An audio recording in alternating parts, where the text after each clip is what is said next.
Finding the percentage, rate, and base. Yan ang didiskartehan natin ngayon. Good day everyone, this is Math Discarding Maestro and thanks for visiting my math classroom. In finding the percentage, the rate, and the base, we will be using this formula. Okay, for P,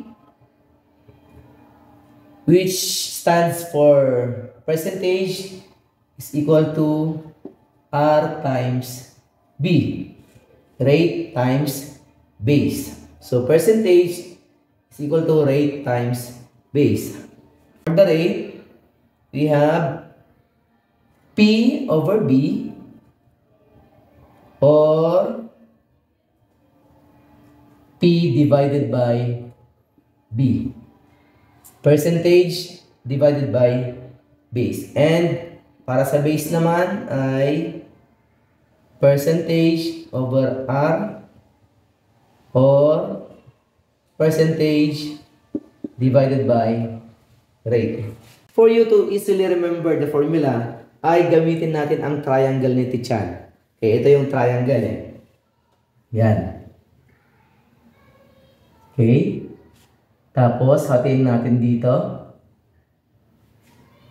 Dito sa bandang taas ay yung ating P or percentage. Hahatiin natin dito.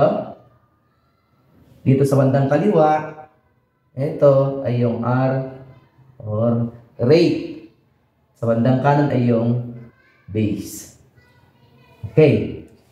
Now, ibig sabihin dito ay, dahil nasa taas to at nasa baba tong dalawang to, nagawin natin siyang division. Okay?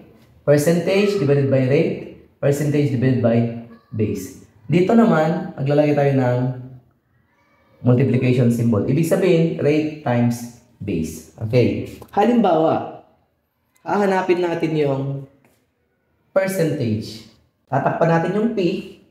Anong matitira? Rate times base. Kaya nga, percentage is equal to rate times base. Yan ay para lang madali nyo maintindihan or madali nyo lang maalala. Okay? Halimbawa, ang hinahanap naman natin ay rate. So, tatakpan natin yung rate. Anong naiwan? P divided by B. Okay? Percentage divided by base. Kapag ang hinahanap naman natin ay base, tatakpan natin yung base. Anong naiwan? Percentage divided by rate. Now, let's try to find the percentage, rate, or the base. For example number 1, what is 30% of 40? So, anong gagawin natin? Ang first step natin ay identify the given numbers or the given terms. Yun yung ating first step. So, ano yung mga given terms dyan? Of course, unahin natin yung ito. By the way, sa nakalipas na vlog natin ay pinag-usapan natin yung identifying percentage, rate, and base. So, pakicheck nyo yung link na inilagay ko sa comment section para mabalikan nyo yung kung paano ang pag-identify ng rate, base, and percentage. So, dito, meron tayong 30%. 30%, dahil may percent sign, yan na yung rate. Okay? Then, we have 40. 40 ay makikita after the word of.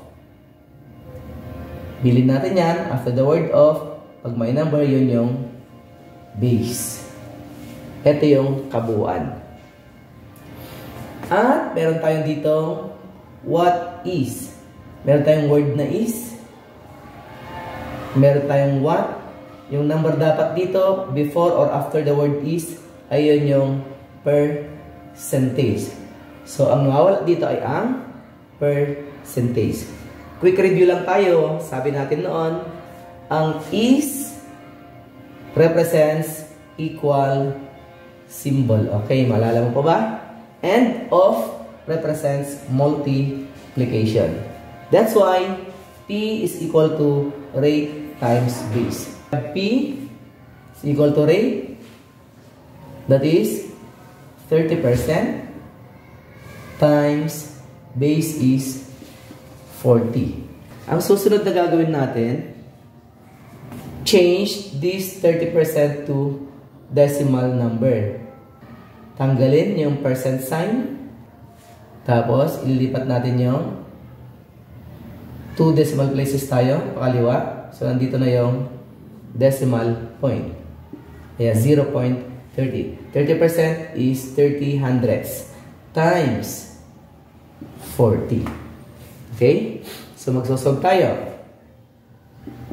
40 times 0.30. So, you have 0. 3 times 0, 0. 3 times 4 is 12. Now, look at the factors. Dito, sa multiplicand natin, hindi tayo gumamit ng decimal point. Dito, meron tayong decimal point dito. At, ilan yung numbers na sa kanan niya? 2. So, ibig sabihin, may 2 decimal places. Kung ilan yung nalampasan o nasa kanang digits ng decimal point, yun ang bibilangin natin dito sa product natin pakaliwa. So, dito tayo magsisimula sa pinakadulo. 1, 2 tuldok, kaya 1, 2 tuldok. Dito yung decimal point. Okay? So, 30% times 40, that is 12. Therefore, 12 is 30% of 40. So, yun yung nakuha natin. The percentage is 12. Okay, dito naman tayo sa next example natin. 8 is what percent of 16? So, nang gawin natin, first step is to identify the given numbers or the given terms. So, we have here 16. 16 off. Meron tayong off dito, of 16. So, yun yung kabuuan. At yung word na off natin, yun ating basehan. Yan ang ating base. Okay? Then, you have the word is. Tabi ng is, ay may number na 8. Itong ating percentage. So, alin nawawala dyan? Obviously, meron tayong what percent. Kung makikita ng word na percent, o kaya percent symbol, yun na yung ating rate. So, ang nawawala natin ay rate. Ang formula natin, kapag nawawala yung rate, is equal to percentage divided by base. So, let us substitute. That is, for P, we have 8 divided by B is 16. Okay, compute tayo. Is 8 divided by 16. So, ang 8, hindi pwede, kaya dagdag tayo ng 0. Talayin natin doon sa 1 point natin doon. So, 80 divided by 16, that is 5. 5 times 6 is 30. 5 times 1 is 5, plus 3 is 8. So, 80 or 8 divided by 16, that is 5 tenths. So, ang nakuha natin equals, 0.5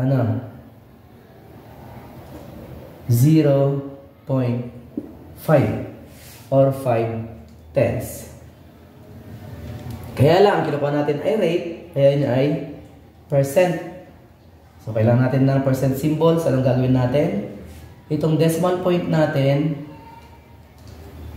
move 2 places to the right. So, we have 1, 2. Dahil iisa lang yung digit natin doon, maglalagay tayo ng 0. Kaya magiging 50. Then, affix the percent symbol. That is 50%. Therefore, 8 is 50% of 16. So, yun yung nakuha natin. The rate is 50%. Okay, dito tayo sa pangatlong example natin. 20% of what number is 18? So, syempre, unang gagawin natin ay identify the given terms or the given numbers. We have your 20% with the percent symbol, that is the rate. And we have your 18 after the word is. So that is the base o yung, that is the percentage. And we have your of what number? We have the word of, after the word of, that is the base. So ang base natin ang nawawala na siya nating hahanapin. Where B or base is equal to percentage divided by rate. Okay, let us substitute. So P, percentage is 18 divided by 20%. So solve tayo. That is 18. Change 20% to decimal number. So ano mangyayari dito?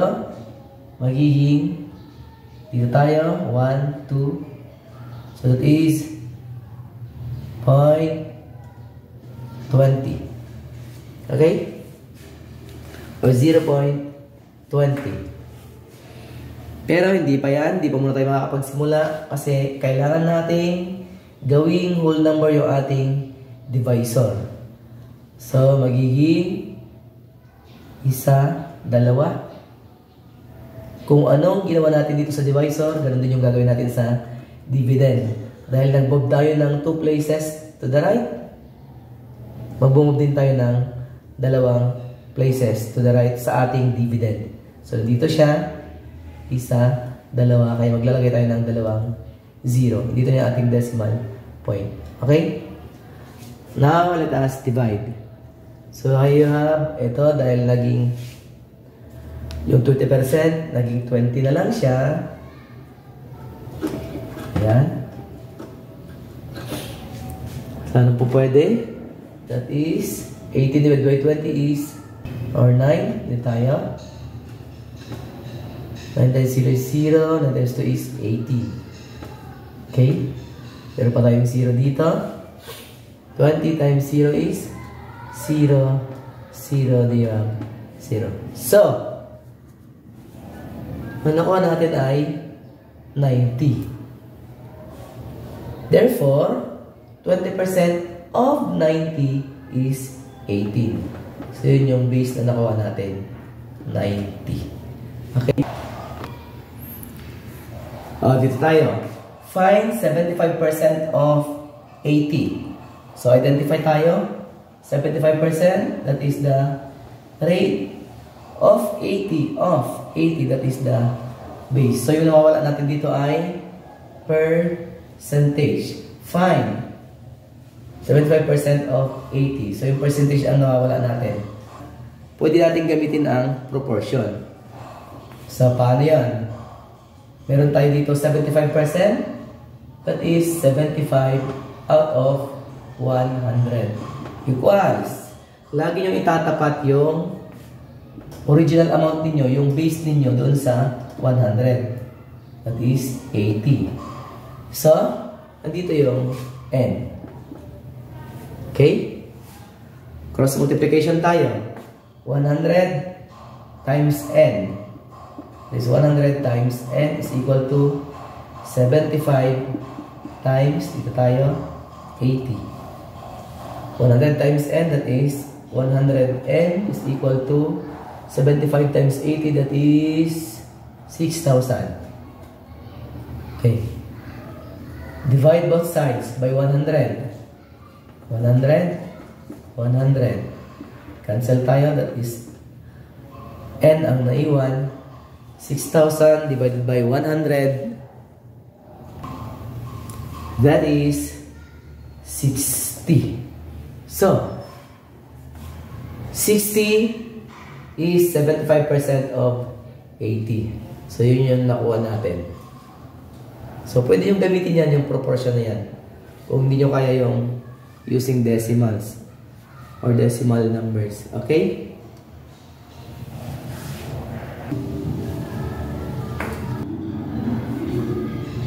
Okay, try to answer these two word problems. ilagay nyo sa comment section yung inyong mga answer para makita natin kung naintindihan nyo o hindi. So that's it for today. So subscribe sa aking channel, Math Discarding Maestro. Siyempre, like and share mo na rin. Okay? At huwag mong kalilimutan mag-follow para di mo ma-miss ang mga susunod ko pang mga videos. Okay, bye-bye. Thank you.